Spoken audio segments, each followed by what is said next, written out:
So I don't know if it's true. Ako bira last spring that will take the view. Because honestly, I do feel like what happened, they have to open up another road. They gotta make another exit. You check. Me into 29. Yeah, Oh, 53. Okay.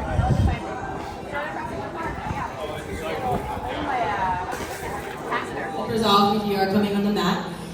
Restrooms right behind you, to my right. I would like to do some thank yous. So thank you to Events by Eva, our lovely ladies in black coming in with the poo-poos and drinks. We have our sound system provided by my love. And then to level up, Molly, Jackie, and Martin, thank you for allowing us to use your space. Thank you very much. So it took a team to kind of put this together in a short week. Myself and my husband and a few of our team members, we flew from Oahu. We landed about an hour ago, and then we'll leave like 2 hours after this meetup. So thank you everyone for coming. I'd like to bring up my co-host, Tereva, also known as Tereva Invest.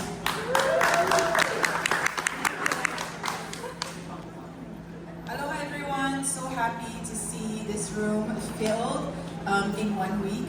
That's not easy.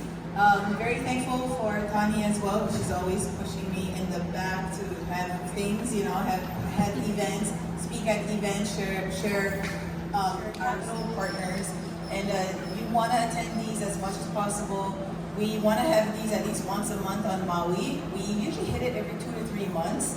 It's definitely not enough, but again, it takes a village to put these things together. So super thankful to have you guys here and to have an event like this. Thank you, Tahnee. All right, so today I want everyone to keep in mind, inspire and invest. That's kind of going to be some of the theme here. We're going to have some testimonies. I'll go into my story, but just a little bit about me before we go into the speakers. My name is Tahnee Della Casada. I'm an out-of-state investor. I do have properties on Oahu for buy and hold, but most of my portfolio is in Kansas City, Missouri. I do residential and commercial real estate investing. It sounds like, wow, commercial, but that's something that I just started getting into, still learning. So I wouldn't say I'm the guru in it, but I take action every week, keeping accountable with my group, with my mentors, and my real estate investing journey. And then my husband's back there, he'll be also sharing his story. I think his story relates to a lot of, I would say, local guys. So he's the Kolohe knucklehead. Almost didn't graduate from high school, but he dedicated last year into real estate investing, and he was able to scale his portfolio 10 doors in 10 months. So he'll go into his story, mostly because there's an amazing woman behind him, but that's it.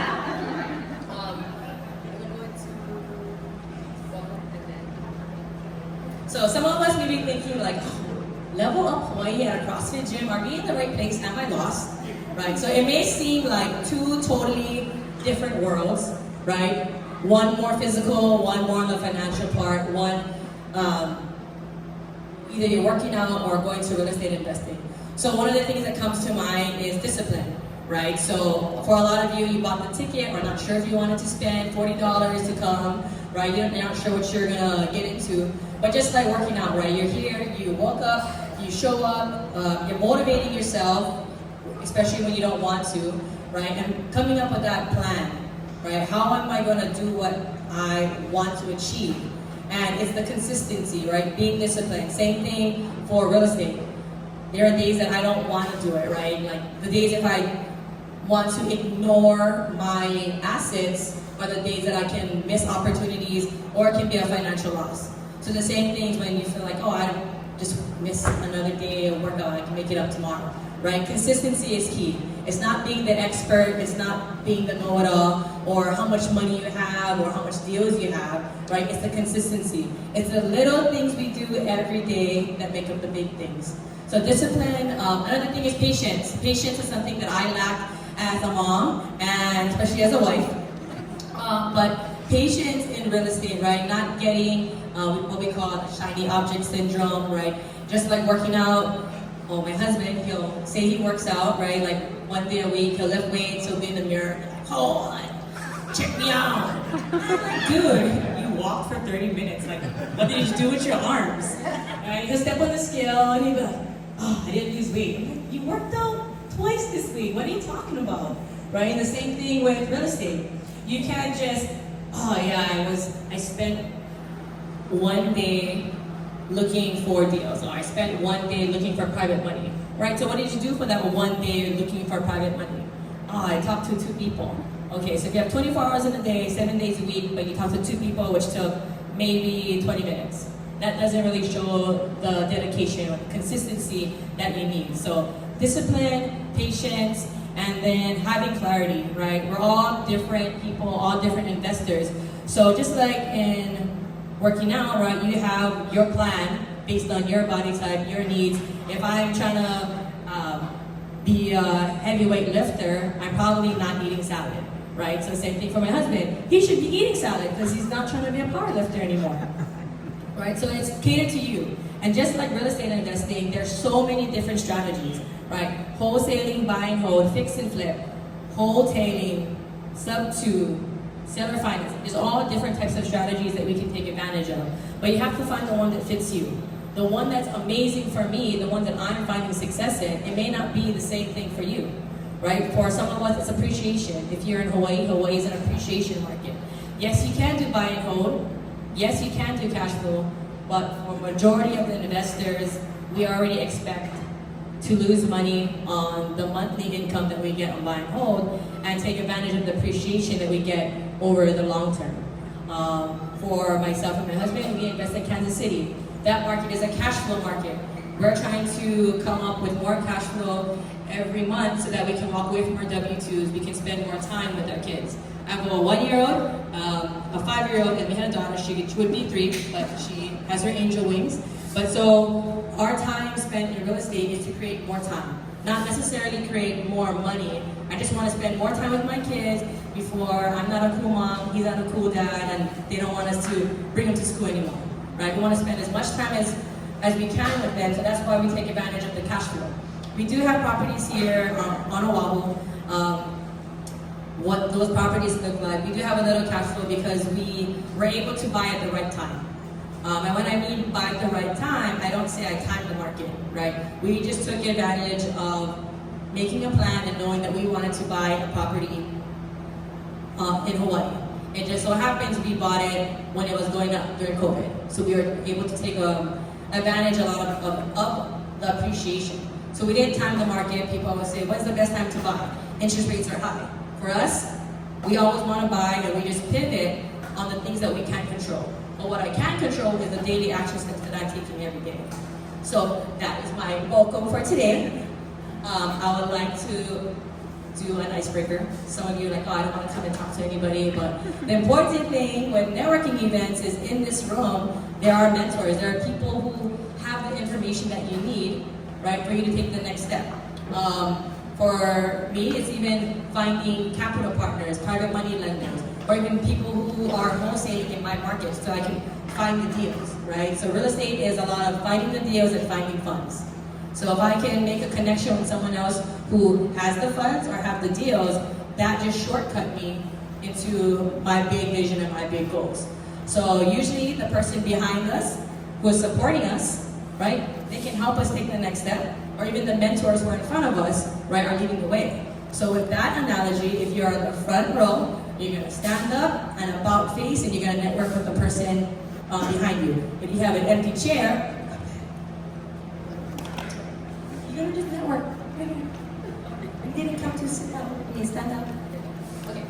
And then if you're in the back, find somebody else who's standing next to you, and then we can do the same exercise. So, husband, go find somebody over there. Okay. Alright, so you're gonna stand up. If you're in the front row, about face, you're gonna tell the person who you are. What did you want? I live here on Maui. I've been on Maui for 20 years.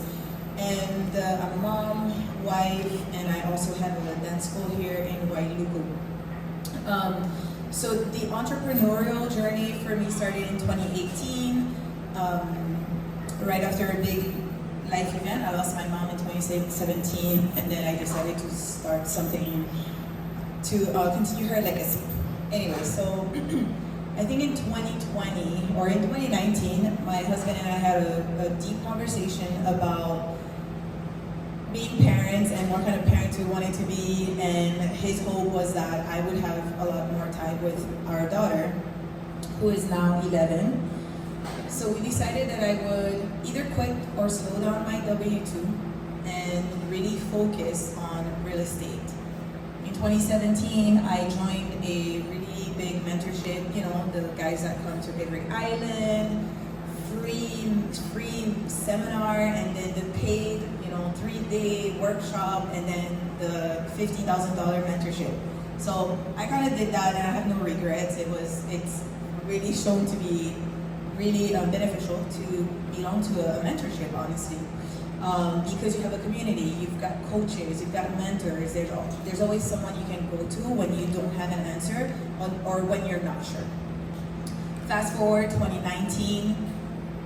My husband and I had this conversation, and in 2020, I decided to go completely part-time in my W-2. That was right before COVID hit, and then COVID hits, and now I have way more time than I thought I would have to have time with my daughter and to focus on real estate. So in starting real estate, I knew that with real estate comes financial literacy, or you have to have a financial plan to make sure that you can buy and hold these assets. So I came up with a plan. I also had a financial coach, Ethan, right there, and they helped me through a $150,000 consumer debt that I had accumulated over, 10, 15 years of being an adult. And in 2 years, thanks to real estate investing, I was able to fully pay it off. We did like 3 fix and flips. Any profit I got just went straight to that. And of course we had a plan, and we were budgeting and all that. But through starting real estate, I was also able to find rental properties here on Maui that were going to cash flow. So in 2021, I decided to buy my very first rental. It is at Kahului Harbor. It is like a CD neighborhood. I didn't think too much of it. I just felt like it was time to buy a rental property. And it was the most affordable property I could find anyway here on Maui. So I still own that, and in a couple of years, it over doubled in value. So I bought it for $110,000, put in maybe at the most $20,000 within 2 major renovations in the couple of years of ownership, and it is worth $275,000 or so today. Of course, the Maui market or Hawaii market definitely helped that. Now, why am I sharing all of this? One, going into it with a plan helps. It helps you not get distracted by the shiny object syndrome. Because when you're learning, you learn about, as Tahnee mentioned, all the creative ways, or the buildings, the commercial, the multifamily, the storage facilities, flipping a business. You're going to hear all of this. But we decided, my husband and I, we decided that we were just going to do residential, and we're going to focus on that. So that's all we did for 2 years. Small residential family properties. At the end of that 2 years, I decided, so it was at the very, very end of 2021, I decided that I could probably, I wasn't sure, but I could probably invest out of state and my money would go further. Meaning lower entry fee, right? We can buy something for $75,000 to $100,000, still cash flow a few $100s. At the end of the month, after all the bills are paid and the rent comes in, so let's try out of state investing. But every year we had a plan. Okay, I stayed focused on what we had decided, and I tried not looking elsewhere. That really paid off. Today, I think I own 21 units or 21 doors, but that's not what I want to focus on today. What I was able to do is build a cash flowing portfolio so that I can focus on my dance school. I can focus on being a mom with children that just don't stop growing and don't stop amazing me or us as parents. and you can be there for them. Yesterday, I spent all day at my daughter's fundraiser, annual fundraiser at her school, but that was a few weeks of planning, and a lot of us can't do that because we have a W-2. So I want to pivot into how I was able to have 20 doors out of state, and it is because I learned about the power of partnerships. Now, or my husband and I did start with just us doing everything, from finding the deals, from finding the money or private lenders and hard money lenders or any kind of financing out there, to building a team or finding the contractors, the property managers. Everything was us. Not because we were selfish, but because we didn't know any better. Two, I am very much team learn everything, then you decide how you want to model your business that works for you.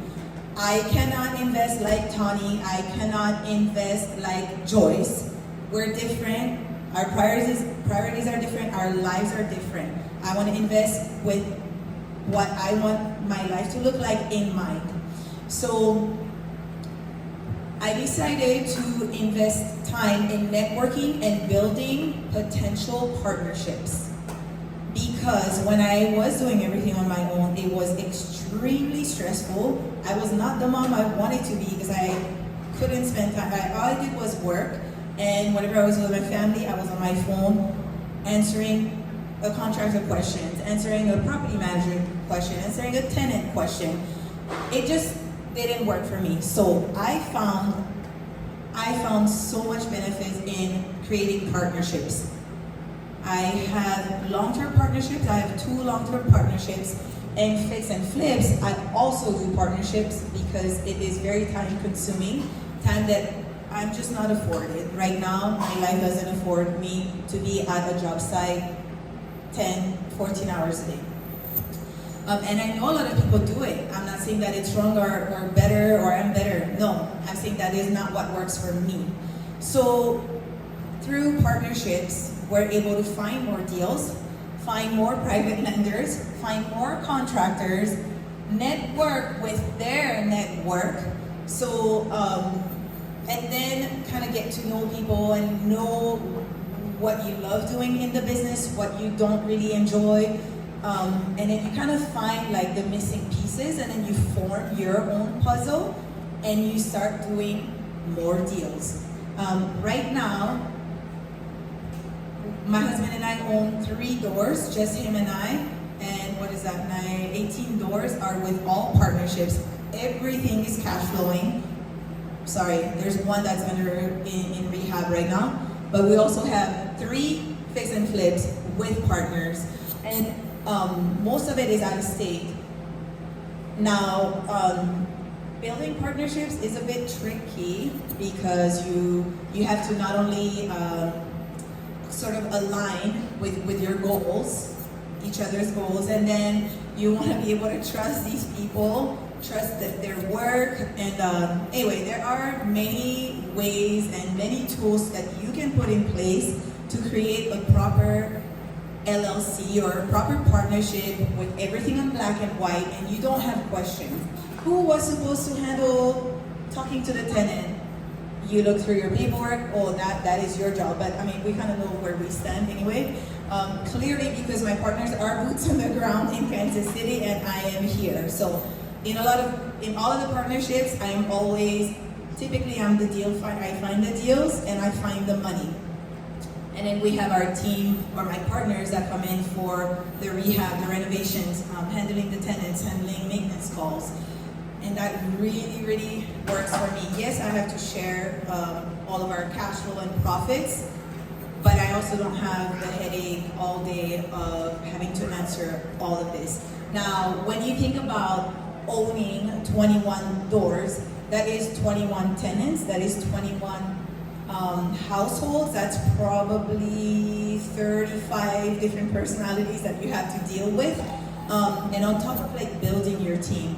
Now, again, coming back to partnerships, you may have to try and fail a couple of times because you are also learning what kind of partner you are.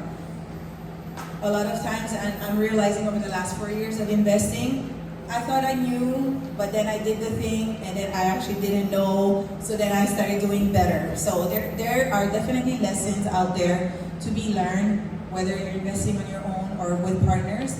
But again, I wanted to share about the power of partnerships, and when you find that last puzzle piece to your perfect plan, it is so powerful. You have to have good communication skills. You want to have everything in black and white. You want to make sure that your partners are true partners in all aspects, especially the financial aspect, whether there's a profit or a loss. You want to make sure that everyone is able to weather the storms, if any.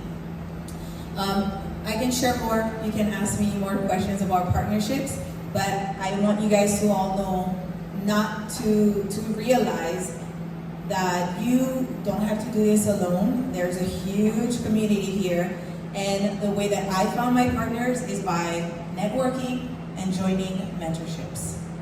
That's it. Thank you.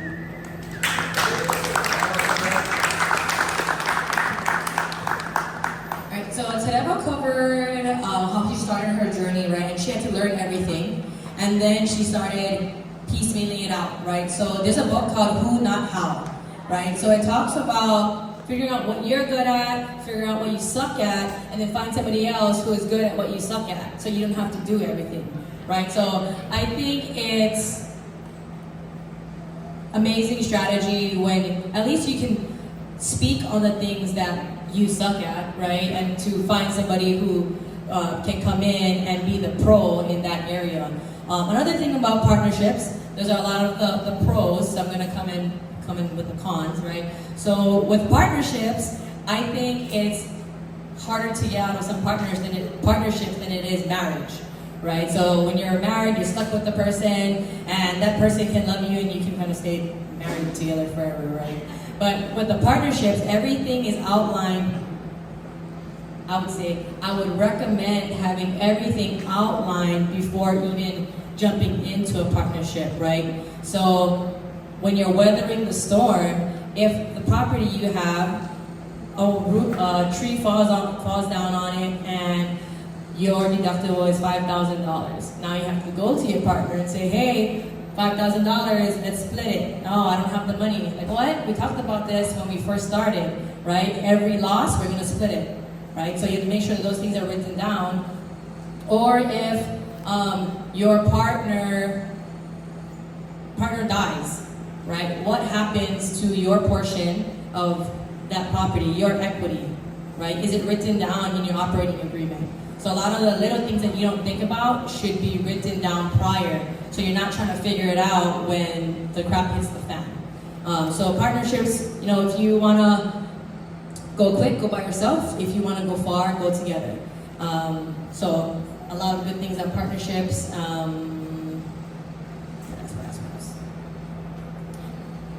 So next I want to bring a newer investor in the space. Her name is Laura. She is currently living on Oahu. She's going to get out of the Army soon, this year, and so she's transitioning to become a full-time investor. So she just started her real estate journey like a little less than a year ago. So she's going to kind of just share about some of the key things that has helped her get into, we got 3 doors right now? Her 3 doors. On her own, she doesn't have the husband, right? So it's her working her W-2, and her journey is a little bit different. I already have my kids. I have my wife when I started. Now she didn't have any kids that she has to go home to. So give it a round of applause for Laura. Thanks, Tahnee. Hi everyone, my name is Laura, and like Tahnee mentioned, I am an out-of-state investor in Kansas City with currently 3 doors. And I would like to start off kind of where it started.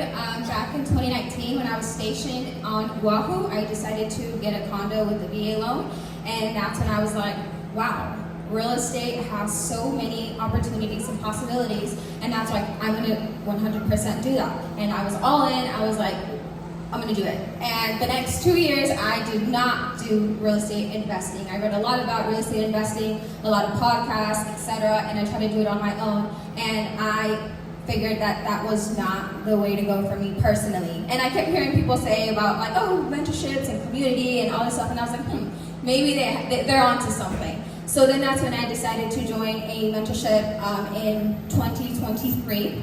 And that mentorship was one where they focused in the Seattle market.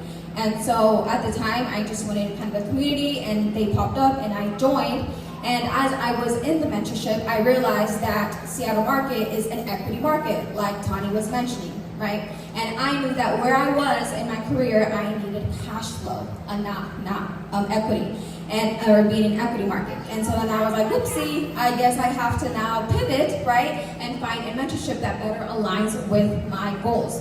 And so then that's when I ran across WNN Properties, and WNN Properties is a mentorship and consultant company that helps working professionals get a rental portfolio out of state. And I was like, that sounds like me. So I decided to join, and it was exactly what I needed as far as like with cash flow market and aligning with my goals. And that's when I decided to invest in Kansas City and really get working on my portfolio. And one of the big things that WNN Property helped me with was accountability. Like I mentioned, I tried to do it on my own, prior to that, and I just did not have that accountability, that community to hold me accountable, right? And when it comes to real estate, it's a consistent thing. Like Tahnee was saying, I think accountability and consistency kind of go hand in hand, because through the accountability, it helps you be consistent. Right, when you have someone saying like, hey, how's it going? And you have nothing to say, like you're like, oh, it's the same as last time. It kind of hurts a little. So now you're like, I need to step it up. And that's exactly what the community did. I'm like, hey, did you analyze your deals? Hey, did you, reach out to the real estate agents? Because it's all about the daily actions. And that's something, like she said, I'm still a newer investor, so I'm still going through these valleys and all this stuff, right? But having that community there, even when because sometimes you're on it and then you're consistent and next thing you're not. And having that community there to kind of help you through that has really helped me out and benefited me a lot during this time. So yeah, and my journey is still going, and as of right now, that's where I'm at. So I'm excited to update you guys in about a year.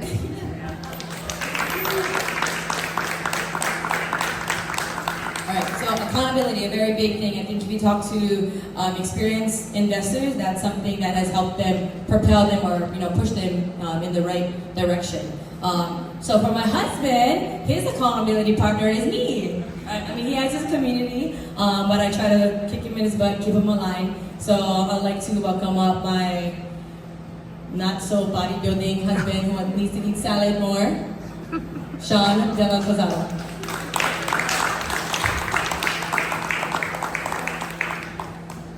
Some pull-ups first. Hello everyone. Hard to talk after these three lovely ladies, but good job. Like I said, my name is Sean Della Kozala, and I'm a real estate background a few years ago. Last year was my first year in real estate, and I was able to knock out 10 doors in 10 months. I am now an advisor with WNN, like she said. I specialize in acquisitions, dispositions, and project management.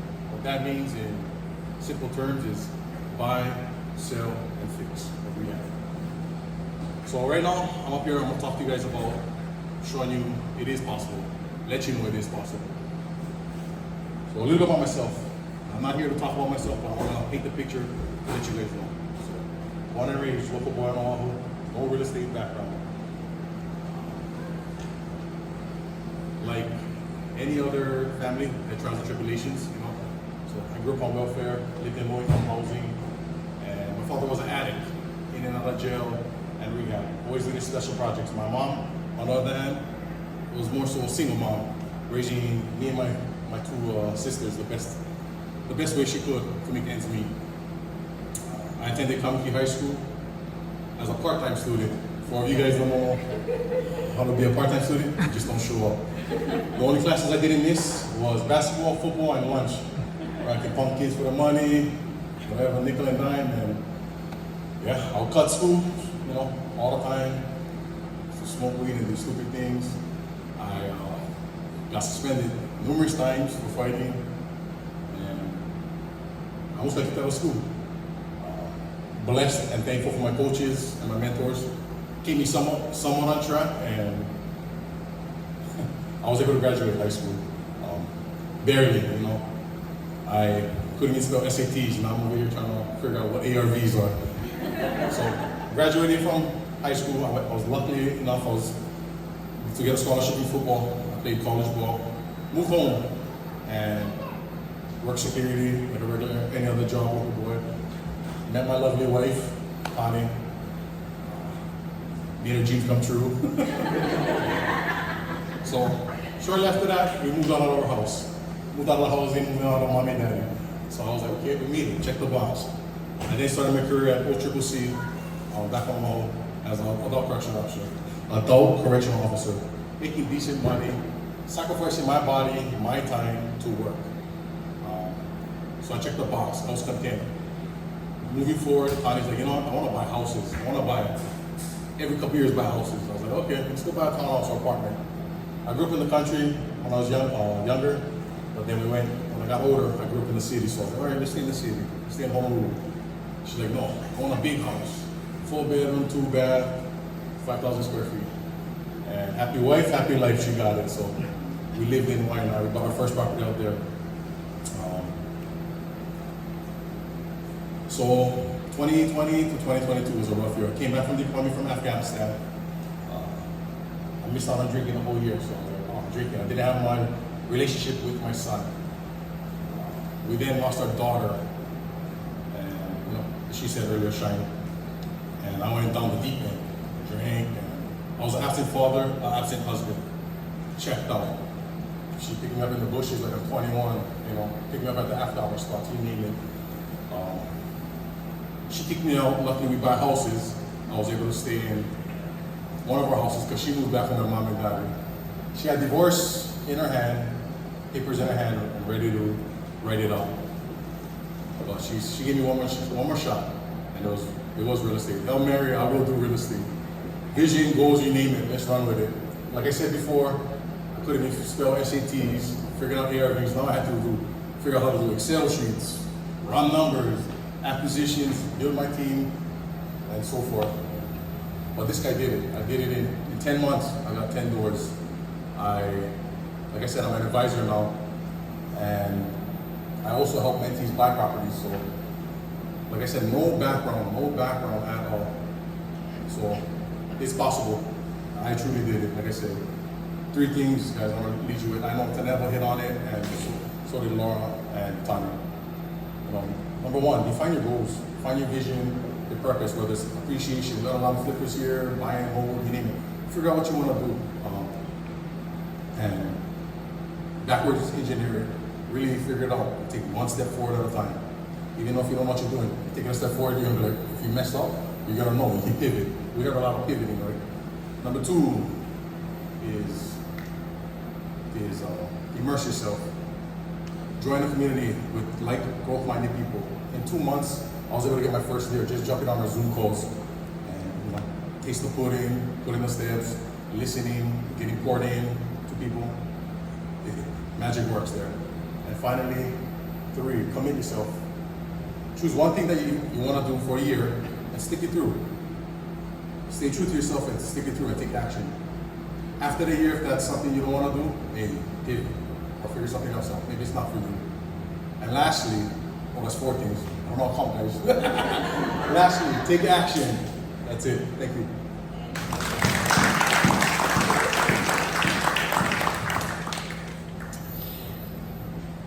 All right, so when I talked to Tereva, we're like, oh, what are you going to talk about? It's like, oh, I can talk about 1031 exchange that I've done to go into the commercial property. I can talk about private money, because that's always a hot topic. So I'll let the group decide. Do we want to talk about kind of my journey and how I got into the commercial property, or more on private money? Private money? Okay. I'm looking for private money. Done. So raise your hand if you don't know what private money is. You don't know. Oh, okay, so private money, right? Other people's money. It is a really big tool that gets a lot of us across the finish line, right? It allows us to close quickly. It allows us to get into deals that more traditional banks won't allow us to get into, and then at the same time it provides opportunities for our friends or family who are wanting to grow their money. So a lot of our family who have HELOCs, right? So a HELOC is so the home equity line of credit, right? That's a lot of our families who had a house like over 30 years, right? It's paid off, mostly like grandma and grandpa, and they're sitting on equity, right? And I would say their generation, it's like very like pay everything off, right? We don't want to have any debt. So now we're here, like a lot of us are investors, like, oh, grandma, you have like $1 million in equity. And she's probably thinking like, oh my gosh, she wants to borrow money, I'm gonna be in debt, right? So for us coming with private money, right, it's about providing an education, right? That's the first step, educating people on private money. What is private money? Like, what are you talking about? So you just want to borrow money? Like, no, I'm providing you an opportunity, grandma, right? So ways that we can secure private money, right? So for our deals, we do promissory notes, right? Everybody know what the promissory note is, right? So there's me, you, our total amount, the percentage we want to do it for, the length of the term, if you have any extensions built in, if you have any rollovers built in, kind of having that contract. Notarized, not notarized. So I have some lifetime friends that have invested with me, and I'm like, hey, I'm gonna get it notarized. And they're like, what? What are you talking about? I don't even want the paper. Can you just make sure that you remember? Like, okay, well, I'll get the paper. So sometimes when dealing with family or friends, local style, right, I'm like, oh, we don't need that. But it's good practice because when you have the person who wants to invest $150K and they're, coming from larger capital, you want to be the professional. So the same thing we do with our friends and family who are investing $10,000, $15,000, right? It's getting the reps in, the consistency, making that practice. So promissory note is one. Another one is a personal guarantee. So a personal guarantee is, well, for me, I already feel like the promissory note is a personal guarantee, right? And some people like to just see another contract saying personal guarantee that if I am unable to pay this debt, then I will go into my own funds that are outside of that one deal, whether it's fix and flip or buying home, right? So the equity in my primary residence, right? The lines of credit that I can get, or however I can liquidate my own primary residence, right? I'm gonna make sure that you get your money back. So my number one rule with private money is to always pay your private money lender back. Doesn't matter if your deal went south, right? In their eyes, you should, that's not their burden. That's why they're a passive investor, right? As passive investors, they're not in your deal. You don't want them to be part of your deal, right? So if grandma is investing in your property, like the question she's gonna ask is probably gonna be some out of this world because you're an investor. Your mindset is getting the deal to the finish line. But they're like, oh, show me the deal. And you're showing them, they're like, oh, why did you paint it that color? It's so ugly. Like, what? That doesn't matter, grandma, right? So getting that personal guarantee, promissory note, defining their roles as a private money lender and you as an active investor. Private money, right, it's passive on their part. They don't have to worry about the deal, right? And it's not necessarily investing in the deal. So for a lot of my deals, right, I don't even show them my deal or show them the property that I'm getting into because my grandma's not investing in the deal, right? She has no idea what I'm doing. She's probably never ever been to the areas that I invest in. She's investing in me, right? The trust that you create. So if you're trying to create trust and you're going to grandma and be like, oh my God, grandma, I need money, this is my property. More than likely, I mean, she loves me, but she doesn't love me enough where I sound desperate, right? So coming with confidence, right, is, I don't know how many times it's in number one, but coming into the ask with confidence. You don't want to sound desperate because they probably don't want to lend to you, whether you're the granddaughter or daughter in a deal, right? So coming in confident, when it comes to having the property, right, I don't necessarily show my private money lenders my deals. They're investing in me. What else?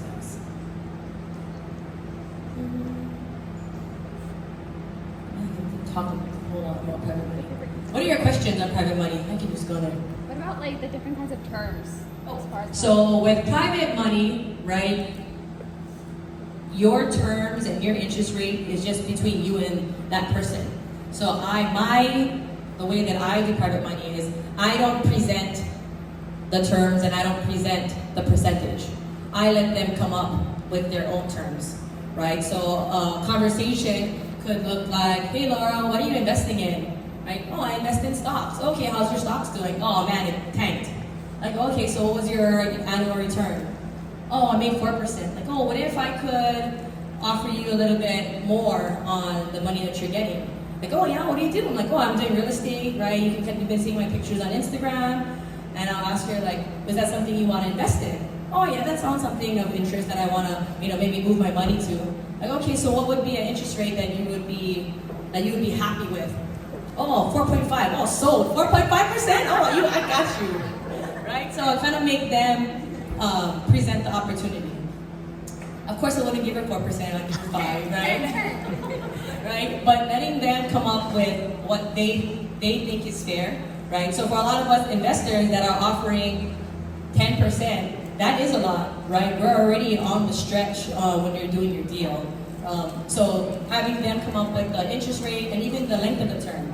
So I have a few lenders that my terms are essentially infinity, like forever. Like we don't have an end date, right? We just do a check-in. Every year we just check in like, hey, it's coming up to another year, how are you feeling? Like what's your life-changing events? You're getting married, you're trying to buy a house, like what does it look like? Do you need your money returned? But for the most part, I think I have like 4 lenders that are like that. They just keep rolling it over, and then we'll just do a note so we can keep it updated. So the term is what's comfortable with the person who is lending you their money, right? So I've also done short-term loans to help me get across the finish line. So because we do cash offers in Kansas City, and it could look like less than 2 weeks to close, right? And like, oh my gosh, I still need to raise 50,000, right? And I have other lenders who are willing to do short-term lends, which can look like 2 months, right? So it buys me time to get across the finish line to the closing table, right? But knowing that that person who's doing the short-term lend, that money is just for short-term, it's like a partnership getting me across the finish line, and we're open in communication about that. Like, yeah, I just need to get to the closing table, give you a little bit more time to close on the private money lends that I have in the pipeline, make the close, continue raising funds, and then pay out that short term with a long-term lender. What else? What else are your questions?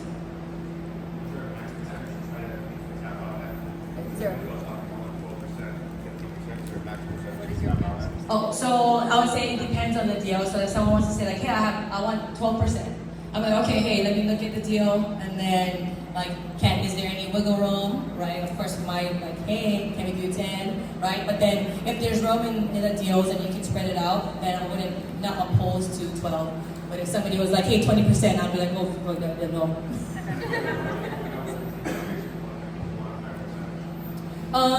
Yeah, I would say, I think it comes with like a lot of HELOCs, right? So HELOCs are no longer at like the introductory rate at like 2.25. So if their HELOCs are at like 8%, I can't give them 8% because now they're not winning, right? So for me, I want to make sure that my private money lenders are winning and getting enough percentage where it's worth it for them to invest their money with me. Does that make sense? So if it goes up, the HELOC will go up, their lines of credit will go up in percentage. So I just want to make sure that they're getting something in return. Any more questions?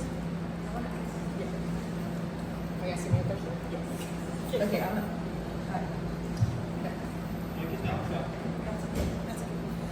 Okay, so these are questions that come up a lot when I try to educate people with private money lending. So first, before their questions, how do you sort of network and offer opportunities? Do you do it at networking meetups or do you do it at the family gathering? So I do it everywhere. So we just got off, we were just Ubering to the airport, from our house to the airport. And Uncle was like, oh yeah, I just started Ubering because my hand is sore and I can't like do that anymore. And I want to do all these things, but my wife has always told me no, right? But I make good money. I'm like, oh Uncle, what else? Like, what did you do before? What was your job? It's, oh yeah, I was doing like construction, remodeling. It's, oh, that's something that we also do, right? Like, have you ever thought about real estate investing? He's like, oh, I think my son wants to get into that. Like, oh, you should follow us on Instagram, right? Like, we have opportunities for active, if you want to own your properties, or even passive, if you don't want to do anything, we can help grow your money. You know, if you have the HELOCs that a lot of people have. He's like, oh yeah, sounds good. I'm going to give you guys a following. Right? That's a random person that I sat in an Uber ride with. Another time we did another meetup back in Oahu. The meetup was over. We sat at the bar with the bartender. She was making good drinks. And she was young, probably like Laura's age. I was like, oh sis, what do you do? Do you always like work at the bar? She's like, yeah, I'm just working. I'm trying to, get by. I'm like, oh, have you ever thought about real estate investing? Like, you're young. This is the time to do it now. She's like, oh, okay. Like, I want to learn more. So I'm doing it. Random people. When I go to the families, like family get-togethers, I'm that person always talking about real estate. My husband's always telling me to shut up, like stop talking about real estate already. But if you ask me how's business, oh, now you just invited me to talk about it.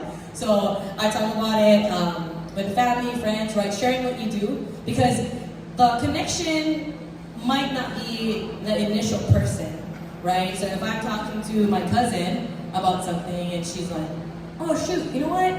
I have a friend or my other auntie on the other family side, like they're looking for something, something to invest in. Okay, connect us, right? It's about the leapfrog. Maybe not that person, but that person can go take the trust they have in you and go put it to someplace else. So I'm always trying to make the connections, talk about real estate, whether it's private money or even just getting people to look into investments, right? So that's a tool that we use, right? And so we know it works. So just educating people on investing. Networking events, it's kind of, I would say, hit or miss, because everyone's looking for private money. So it's hard to look for money where everybody's looking for money, right? But just to make the connection, it could be a time to find deals, or if that person, like in Tereva, makes all her 100 fix and flips, then she'll have money that she can invest with me. So yeah, I'm always working the real estate, active or passive. And to piggyback on that, if you ever belong to a mentorship that builds a community, a lot of times these mentorships also offer passive income streams, and people join these mentorships they only want to be passive investors. So a few of us are part of the Sub-2 mentorship, for example, and Pace Morby markets all over, right, nationwide, and he travels nationwide. And just within that community, there are a lot of passive investors. We literally have a Google sheet of people who just want to be, and like they kind of put their terms, like this is what I want, this is for how long I want to invest for in one single deal. And then you can kind of connect with them. But I found, and of course social media, I love leveraging social media. I think 97% of my private lenders are from social media. And some of them are my friends. They know that I invest in real estate. They see it all over, or where we work together or we hang out, but they won't take that leap of faith. However, if I'm consistent on social media, and we know some other friends also, they're consistent on social media, that's how they attract other private lenders. Or I know someone who wants to be a passive investor. I like you. I think you guys will align somewhere at some point. The other thing, if I may, something that I emphasize when you are raising private money is authenticity and setting expectations, even though everything is on black and white, which is really good because you can always refer back to that piece of paper. You also kind of want to vibe with the people, because if you come to the point of having a hard conversations, which I've had a few of those, meaning I have to extend the loan. Like I haven't not paid someone, but I've had to extend the loans because we took longer to sold the property or to refinance the property. So that could be a difficult conversation. It is outlined in your promissory note. You know, we reserve the right to extend up to 3 months, 90 days, or 180 days. But it's being able to have communication with these people. And some private lenders don't understand that they are passive. They don't have a say on the design or who can and cannot be there. So just from experience, it's good that you kind of lay out expectations. And obviously you're not going to know everything with your first private money lender. You're going to have to do a couple of these private loans to learn a bit about how you want to control the deal and who you want to attract. And the other thing is, because someone looks like they have money and they drive the Corvette, does not mean that they are a good lender. So a lot of times it's friends and family, these guys work so well, or people in my network who are investors themselves and understand the power of passive investing. So just want to add that. That's funny. So 97% of her lenders are through social media. 97% of mine are people who I've raised very little on social media. Like we put out the videos, I'm like, no one's coming at me with money. How are you doing that? Right. So I mean, just different things have worked for me. Different things work for Tereva. Yeah. I mean, we're just trying to put ourselves out, make the awkward ask, right, the opportunity, and adding to, not all money is good money. So I've had lenders who are like, oh, I want to invest 150K. I'm like, yeah, I'm really vibing with this person. I'm like, I don't want to invest, with this person who has 150K. That's enough for me to close on a duplex, right, in Kansas City. But I've turned down some large funds of money just because it didn't sit right with me and Sean going into private money loans with that person. Any more questions on private money? Go ahead. Once you find a lender, how do you guys do the transfers of monies? Once you find the lender, how do you do the transfer? Say I was going to lose money order, like is it a bank or like? Yeah, so I've done where my private money lender would wire directly to my account, and then we're further out to close, but it's like almost like, oh, I don't want Don to get cold feet. Hurry up, Don, give me your money, right? But I've also had private money lenders who I like, know, and trust, and I know they won't have the cold feet, and I'll have them wired directly to escrow and title. But with that, some lenders won't allow somebody else's name on the wire to come through if you're closing. So if I'm closing and my lender's like, what? Your name's not Dawn. Like it didn't come from you. They won't accept it. So that's something to know. If your lenders that you're working with to close up some of your deals, make sure that they're okay with somebody else wiring the funds over. So when we close cash, my lenders can wire directly. If we're closing with a hard money lender, then most times they'll come to our account and then we'll wire out to title and escrow. Good question. Any more questions on private money? No? We still have some time. So now that we have a little bit more time, I'll talk about how I got into commercial real estate investing. So I first started in residential, right? I was part of a mentorship as well, like Laura and Sean mentioned, WN Properties. So in the first 2 months, I purchased a duplex. I did it all cash, 115K, and the way I raised that money was through private money. I didn't go through a hard money lender. What that lend or that private money looked like, it was not one lender with 115K. it was probably like 15 lenders with all kinds of lends, right? So I had one of my friends, she's like, oh, I believe in you, I want to invest in you. I'm like, okay, well, how much do you want to invest? She's like, $1,000. I'm like, oh, thanks. Right? So I'm like, yes. And I think it's been like a few years, right? So she's like, oh, how's my money doing? Is it growing? Oh yeah, it's growing. Right? So she's like, just roll it over. And like, thanks for your $1,000. But that first lend, 2 weeks to close, I just started investing. Zero presence in social media. Like, I hadn't talked to family or friends about what we were doing, and I just went down the phone book, right? I had a long text message, probably like a few paragraphs, and I copy paste. And it didn't look pretty, so people don't answer, right? You can get used to the no's.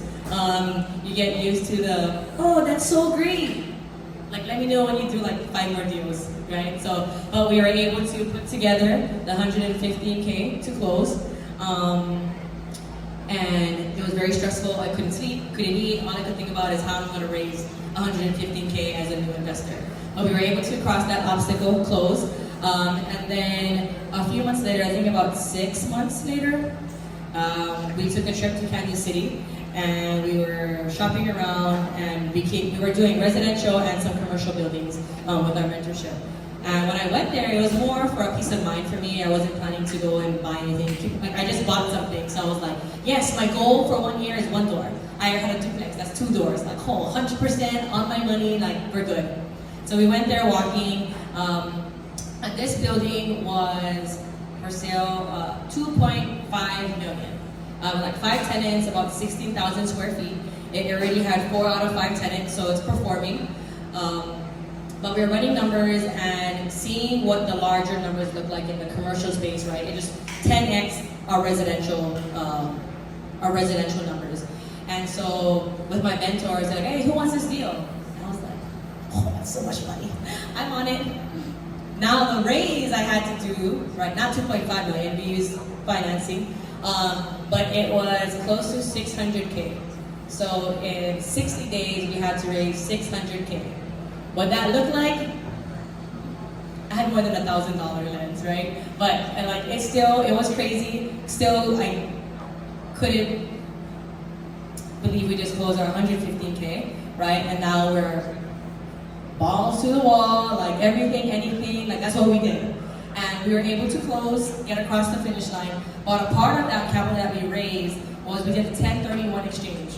So my house that I wanted, the 4-bedroom, 2-bath, that everybody told me not to buy in Waianae, that thing had some equity because the market was going up. But we were renting it out to Section 8 tenants in Waianae. I have a lot of family in Waianae. My mom graduated from Nanakuli High School, so I don't want to say, oh my gosh, you know, that demographic in that area, right? So I know a lot of good people. But the people who are in my house, they destroyed it, and it was brand new when we were living in there. So a lot of lessons learned. That was our first primary residence. We had the nursery in there, right? There was like emotional ties, and we turned it into a rental. At that time, we were about negative $40 a month. And if you talk to a lot of people in Hawaii who are not investors, they're like, what? Negative 40? That's so good. Someone's paying down your mortgage, right? But if something broke, then that's like even more negative my month would be. But so with the community, they're like, hey, you can take the equity and you can do a 1031 exchange, defer your taxes, and get into a larger asset and make more cash flow. So while we found out that our house was turned upside down, almost every door was like off one hinge, like there was holes in it, my windows was cracked. We had like nice off-white carpet, it was like gray. We had ACs put in, they like crowbarred it. I have no idea why you would crowbar the AC, so it leaked. Like the wall had like drywall, mold, and we had the German roach infestation. So it's the little roaches, and you know, if you see 1 or 2, like okay, 1 or 2 in your house, every cabinet that you open from the bathroom to the kitchen, through the cabinet, the closet doors in the room, everything scattered, like infestation. And so we're trying to get them out the first day. So I'm the oldest of 8. So I have an army of siblings that can support me. I'm the oldest, so they have to do what I say, and I pay them with lunch. So they all came, and our tenants were still there. They're like, we have till 11:59 p.m. And so they sat in the carport as like we came ready to demo the property. A lot of sweat equity on our part. We were trying to raise money, so we couldn't spend too much money fixing up the property. And they would sit in the carport and look into the living room and watch us tear the carpet out. And so that time, my husband was like, I'm gonna let these fuckers. I was like, we have to fix this house. If you end up in jail, we're waiting until we close, and then I have money for you. But right now, it's renovate or bail you out. It looks like you're staying in jail, so keep renovating. But we did, so it's 60 days, right, to close the commercial property. At that time, I'm learning commercial, big learning curve, a lot more valleys than being on top of the mountain. And as we were doing that, trying to flip the property, right, we were doing everything ourselves, like cutting out the drywall, doing the mold remediation, doing the infestations, and new carpet, family and friends, everybody kind of pulling together, getting it done. And we were able to get it on market. And then they wanted to extend, so now we're looking at 45 days. So we were like cutting it close to the deadline. If we did not close, and the money was not sent to our 1031 intermediary, or so you can't touch the money, it has to go to somebody else, and they have to wire it to new property or title and escrow. If we weren't able to get that equity, that means I have to raise the entire 600K. So good thing we were able to close, get across the finish line, and keep in mind, when we were doing showings, like when you do an infestation treatment, it doesn't kill everything, right? It's slowly like killing everything. So every time there was a showing, we would go there and like, oh my God, motherfucker, it's not dead yet. Right? So doing all of that, getting across the finish line, still raising money, still learning, and that's how we were able to close on our commercial property. Right now it's performing, we got a new tenant, so everything is occupied. And last year we bought our 100% vacant commercial building. So different strategy, right? It's more of the fix and flip, creating the value, taking advantage of more of the equity so we can do the BRRRR process into the next property. So a lot of lessons learned. One of it, property management. So out of Tahnee, we used a family friend because they were going to give us 9% instead of the regular 10% for property management. At that time, we didn't know about building your team, right, doing the interviews. And the property management company that we use, right, they were bougie property management. They were like, Haina, Hawaii Kai, so very far, not used to dealing with Section 8, not used to dealing with that type of tenant. And so we learned our lesson, right? We want to find a property manager who is the expert in that area that you're investing. So we've taken that and we've applied it to Kansas City. We have 5 property managements, and we just have the company that is an expert in one area. And if they're in the bougie area, we keep the property managers in the bougie area. If they're in the more C-, we find the person who is experienced in Section 8, experienced in evictions. We ask those questions, right? Are you experienced with evictions? How many evictions do you do a year? What does the process look like? Can they tell me what roles they play and what roles we play? So finding your team members in the area or your market is very key to you building your team. So that's how we got into the commercial. We've applied the lessons learned, the punches in the face, and we've kind of just rolled with it, keep going. Every day we're still learning. We've just went through 2 bursted pipes in Kansas City. So we're in the Midwest, pipes freeze, it goes everywhere. So we're dealing with that still. We fired a property management company, got a new property management. So although we've been in it for a few years, taking action every day, we're still learning, and that's never gonna stop. Any questions for me?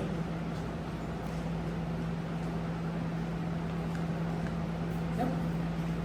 I want to make sure we have time for networking. So officially the event ends at 2. Go ahead. What kind of deals do you have right now that you're looking at? What kind of deals do I have? am I working on right now, or like in my pipeline I'm trying to acquire. So this year, this year, so January 1st, he was like, oh, let's do 25 doors. I said, what? Let's do 50 doors. He's like, okay, let's do 50 doors. And then kind of really like looking at my portfolio, right? I'm like, okay, I only want 50 so I can say on social media that I want 50 doors. But what we are trying to hone in on this year is actually finding properties that will provide us the biggest increase in value. So we want properties that we can add bedrooms, add bathrooms, convert basement space, convert carports. Right now in the season that we're in, we're trying to create more equity so that we can refinance more out and get into more properties, or sell a few properties and then with the increase in equity get into smaller commercial buildings. So we went from 50 because I just wanted to say, yeah, 50, but now focusing in, kind of realigning what his goals are, our goals are, it's getting the more value-added properties. Yeah, so we have cash flow coming in now, so now just creating the value. Any more questions?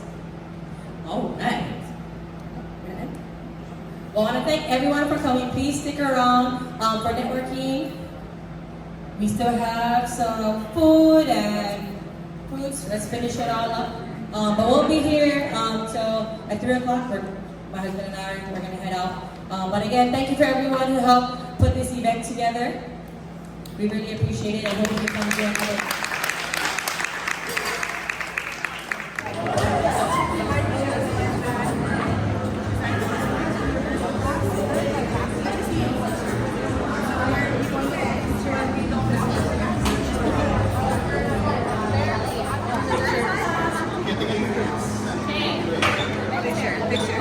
Picture.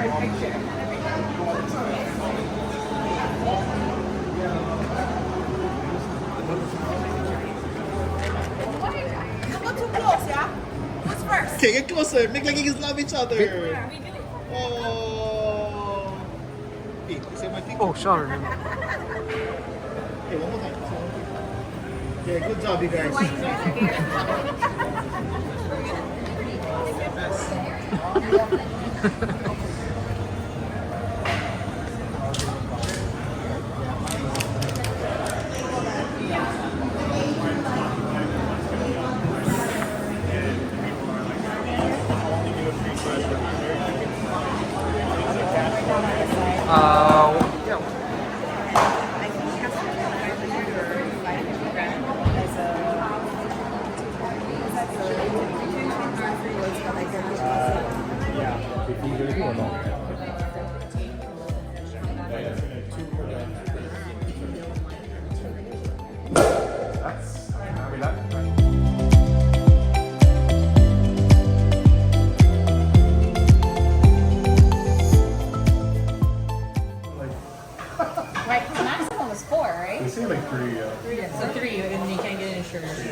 Yeah, so when you go and ask, right? And then when you claim it, then they're gonna be like, oh, it has 5 layers, the warranty doesn't count. So 21660, like, if you, let's say whatever the rental is in this area, like, I think chance floor is like 1,200. 1,200, and then let's say there's no capex, fill it up, and somebody's in there. So they have to deal with all the extra stuff. Yeah. Because I bought one 5-3 in South Florida property. That one I'm getting 1,400. Yeah. So the one that Sean bought in like the ghetto area of Independence was like 60,000. Yeah, he gets over 1,200. So it could be the area that gives you the cash flow, right? And then if you're at 15, and let's say you put in what, 80,000 to fix up everything, right? That's 100K. At 100K, you make 400, right? Still, it would still work. Yeah. And then that's, I mean, at this point, you might leave a little bit in the deal, maybe, but then you'll be getting back. And then making it just third party. That's the only Like you, thing. No lights on. I think if you want to just take a peek, because what if it's fine? Something Like, big, I'll go to my GC. what if you can do cosmetics in the inside? Not necessarily. Right, because it doesn't say, right? I heard that from all the guys in my country. They fix it one time, they fix it 10 times. I'll be like, no word for time. Yeah, you see. Learning, Yes. right? Like, if you're only used to conventional, where everything is for you and you just pay the thing, property insurance, property taxes are already together, right? That's your normal, right? That's what you know. Now you have hard money, now you have to, now you're managing it, like you're managing everything, right? It's more steps. So it's more of a fucking headache because now you're trying to learn that extra stuff. But it works, right? Like, the way, like, we, Utilize it. yeah, he's like, oh, so irritating. But then,